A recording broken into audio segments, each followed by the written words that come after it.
చివరి ఓవర్ వరకు ఉత్కంఠభరితంగా సాగిన పోరులో పంజాబ్ కింగ్స్ పై ముంబై ఇండియన్స్ ఘన విజయం సాధించింది. ఐపీఎల్ లో తొలిసారిగా కెప్టెన్ గా వహించిన బుమ్రా తన తొలి విజయాన్ని అందుకున్నాడు. యంగ్ బ్యాటర్ తిలక్ వర్మ 75 పరుగుల కిరాక్ ఇన్నింగ్స్ తో పాటు విల్ జాక్స్ 25 పరుగుల మెరిపించడంతో పంజాబ్ పై కింగ్స్ 6 వికెట్ల తేడాతో ముంబై గెలుపొందింది. ఈ మ్యాచ్ లో ఓటమి పాలవడంతో లీగ్ లో పంజాబ్ వరుసగా 5వ పరాజయాన్ని చవిచూసింది. ఈ ఓటమితో ప్లే ఆఫ్స్ ఆశలను అయ్యర్ సేన క్లిష్టం చేసుకుంది. ఈ మ్యాచ్ లో టాస్ ఓడి తొలుత బ్యాటింగ్ కు దిగిన పంజాబ్ కింగ్స్ కు ఓపెనర్స్ ప్రియాన్స్ ఆర్య 22, ప్రభ్ సిమ్రాన్ సింగ్ 57 పరుగుల శుభారంభం అందించారు. తొలి వికెట్ కు 50 పరుగుల పార్ట్నర్షిప్ నెలకొల్పారు. ఈ దశలో దీపక్ చాహర్ అద్భుతమైన బంతికి ప్రియాన్స్ ఆర్య బౌల్డ్ అయ్యాడు. ఆ తర్వాత క్రీజులోకి వచ్చిన కూపర్ కనోలి ప్రభ్ సిమ్రాన్ సింగ్ తో కలిసి ఇన్నింగ్స్ ను ముందుకు నడిపించారు. వేగంగా ఆడే క్రమంలో శార్దుల్ ఠాకూర్ బౌలింగ్ లో ప్రభ్ సిమ్రాన్ సింగ్ అవుట్ అయ్యాడు. ఈ దశలో క్రీజులోకి వచ్చిన కెప్టెన్ అయ్యర్ పూర్తిగా నిరాశపరిచాడు. కేవలం 4 పరుగులు మాత్రమే చేసి శార్దుల్ ఠాకూర్ బౌలింగ్ లో వెనుదిరిగాడు. ఆ తర్వాత ఓవర్ లోనే కనోలి 21 పరుగులు చేసి తాను కూడా పెవిలియన్ బాట పట్టాడు. ఇక్కడ నుండి ముంబై బౌలర్లు కట్టుదిట్టంగా బంతులు వేయడంతో పంజాబ్ బ్యాటర్లు పెవిలియన్ కు క్యూ కట్టారు. అయితే చివర్లో ఒమర్జై 38, విష్ణు వినోద్ 15,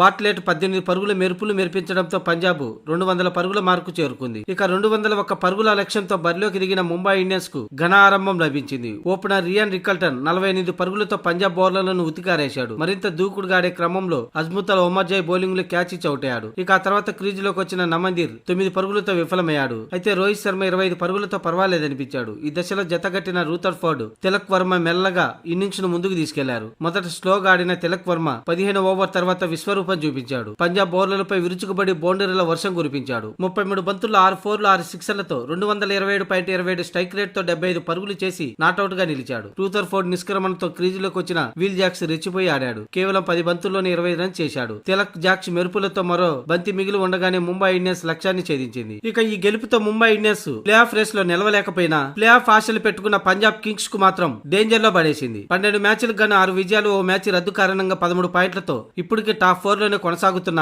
మిగిలిన 2 మ్యాచ్ల్లో 2 విజయాలు తప్పనిసరి పంజాబ్ కింగ్స్ కి. ఏ ఒక్క మ్యాచ్ ఓడిపోయిన ప్లే ఆఫ్ రేస్ నుంచి తప్పుకుంటుంది. దాని వెనక స్థానాల్లో ఉన్న సిఎస్కే ఆర్ఆర్ ఇంకా 3 మ్యాచ్ల్లో 2 విజయాలు మాత్రమే సాధించాలి ప్లే ఆఫ్ చేరాలంటే. ఇప్పటికే RCB, Gujarat, Sunrisers Hyderabad top 3 లో ఉండగా సిఎస్కే రాజస్థాన్ మరొక మ్యాచ్ గెలిస్తే పంజాబ్ పరిస్థితి ఇక అస్సామే.